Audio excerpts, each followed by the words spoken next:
അപ്പോൾ നമുക്ക് ഇതിലൂടെയുള്ള main current എത്രയാണെന്ന് കിട്ടി, 0.36 ആണ് അല്ലേ. 0.36 ഇൻറ്റു എന്താണ് ഓപ്പോസിറ്റ് ബ്രാഞ്ചിലെ resistance 30 divided by total resistance. Total ഈ രണ്ട് ബ്രാഞ്ചിലൂടെ വരുന്ന ഇത് എടുക്കില്ല കേട്ടോ.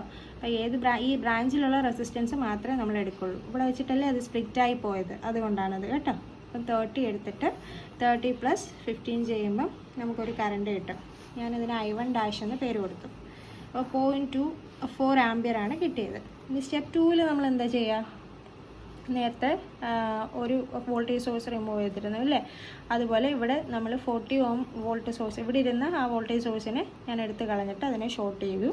ഇപ്പുറത്തുള്ളത് വെച്ചിട്ടുണ്ട് കേട്ടോ. അപ്പോൾ അതുവഴി നേരത്തെ പറഞ്ഞ പോലെ കറണ്ട് കയറിപ്പോയിട്ട് രണ്ടായിട്ട് സ്പ്ലിറ്റായി പോയി. അപ്പോൾ ഇനി റെസിസ്റ്റൻസ് കണ്ടുപിടിക്കണം അല്ലേ.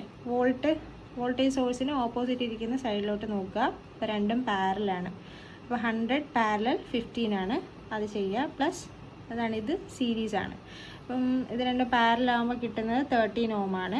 പ്ലസ് ഈ 30 ഓമും കൂടി അതിൻ്റെ കൂടെ കൂട്ടുക. 13 + 30 കൂട്ടുമ്പം എത്രയാണ് വരിക, 43 എന്ന് വരും അല്ലേ. അത് വെച്ചിട്ട് മെയിൻ കറണ്ട് കണ്ടുപിടിക്കാം. I = V/R.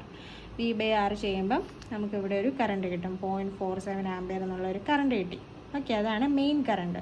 അതായത് ആ വോൾട്ടേജ് സോഴ്സിൽ നിന്ന് പുറപ്പെടുന്ന കറണ്ട് അതാണ്. അതിവിടെ വന്നിട്ട് ഈ നോഡിൽ വന്നിട്ട് അതായത് ഇതൊരു നോഡാണ്, ജംഗ്ഷൻ.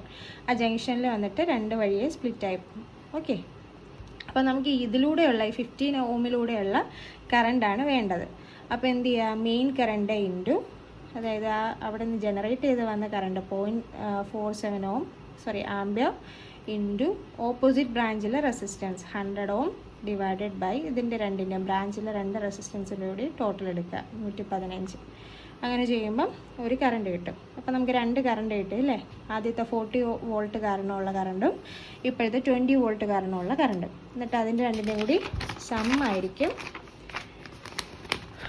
നമ്മുടെ ടോട്ടൽ കറണ്ട് എന്ന് പറയുന്നത് 0.24 + 0.41. അപ്പോൾ എത്ര കിട്ടി, 0.65 ആംപിയർ എന്നാണ് അതിലൂടെയുള്ള കറണ്ട് നമുക്ക് കിട്ടിയത്. ഇങ്ങനെയാണ് സൂപ്പർ പൊസിഷൻ തിയറം കണ്ടുപിടിക്കേണ്ടത്. അപ്പം നമുക്കിനി സ്റ്റേറ്റ്മെൻറ്റ് എന്താണ്, അപ്പം തിയറം എന്താണ് പറയുന്നതെന്ന് വെച്ചാൽ, in a network of linear elements containing more than one current source or voltage source, ഒരു ലീനിയർ നെറ്റ്വർക്കിനകത്ത് ഒന്നിലധികം കറണ്ട് സോഴ്സോ വോൾട്ടേജ് സോഴ്സോ ഉണ്ടെങ്കിൽ the current flows at any point is the sum of all the current which would flow at that point if each voltage or current source were considered separately and all the EMF replaced by their internal resistance. അതിൽ ഓരോ voltage സോഴ്സിനെയും അല്ലെങ്കിൽ current സോഴ്സിനെയും നമ്മൾ separate ആയിട്ട് consider ചെയ്യുക. അങ്ങനെ consider ചെയ്യുന്ന സമയത്ത് മറ്റേതിനെ നമ്മൾ ഇൻറ്റേർണൽ റെസിസ്റ്റൻസ് വെച്ചിട്ട് റീപ്ലേസ് ചെയ്യുക.